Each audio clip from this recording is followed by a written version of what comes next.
סרטון זה ידגים התקנה חדשה של אבטחת אינטרנט של AVG.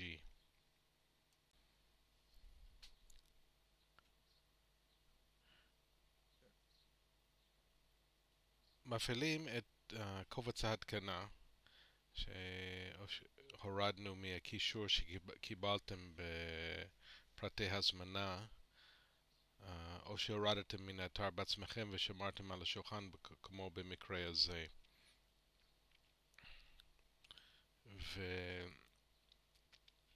וכשמתקינים מפעילים את קובץ ההתקנה, אז התוכנה בודקת האם מערכת ההפעלה היא תואמת ואם אין התנגשויות עם תוכנות אחרות, ובמקרה הזה AVG לא מצא שום בעיה, אז הוא ממשיך עם ההתקנה. לצערנו אין עברית, אז ממשיכים עם אנגלית בדרך כלל. מקבלים את זה. כאן אנחנו משחילים את קוד רישיון שקיבלתם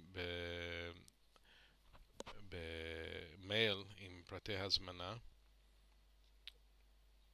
עכשיו הסרטון ידגים את זה. המייל שתקבלו מאיתנו יהיה בעברית, אבל דומה לזה.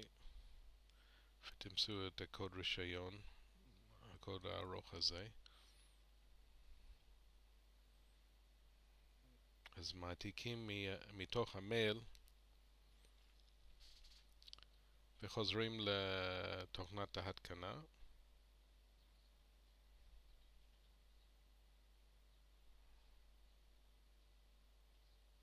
מדביקים. ולוחצים על Next.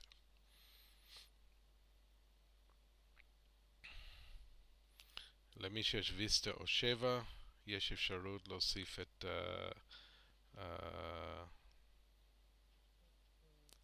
widget. יש אפשרות ל-Custom Install, ל-Quick Install. בדרך כלל מומלץ Quick Install. אלה הרכיבים ואת צורה ברירת המחדל שתואמת למה שתוכנת ההתקנה מצאה במערכת ההפעלה שלכם. בדרך כלל עושים Custom כשיש צורך מיוחד להשתמש בו. יש גם אופציה להוסיף טולבר למי שאין לו מספיק טולברים. הטולבר נחמד, אבל לא אם יש לכם כבר הרבה על הדפדפן שלכם. ואל תשכחו לבטל את יאהו בתור מנוע חיפוש ראשי אם אתם לא רוצים את זה.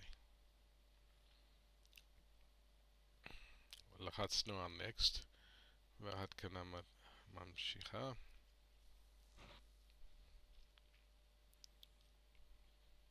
עכשיו כאן, אם אתם רוצים לקבל התקשרויות ישירות מ-AVG, אז תמלאו את הדברים האלה. אז גם כן יש להם מבצעים או התראות מיוחדות, אז תקבלו הודעות מהם. והדבר השני, למטה, הסימן הזה, זה חשוב, כי זה בעצם משתתפים במאגר ענק מבוסס ענן של כל ההתקנות או הרבה התקנות של AVG, וזה עוזר ל-AVG להתאים את התוכנה שלהם לאיומים כשהם מופיעים. אחרי הפעלה מחדש של המחשב, אנחנו חוזרים, רואים ש-AVG מותקן כמו שצריך.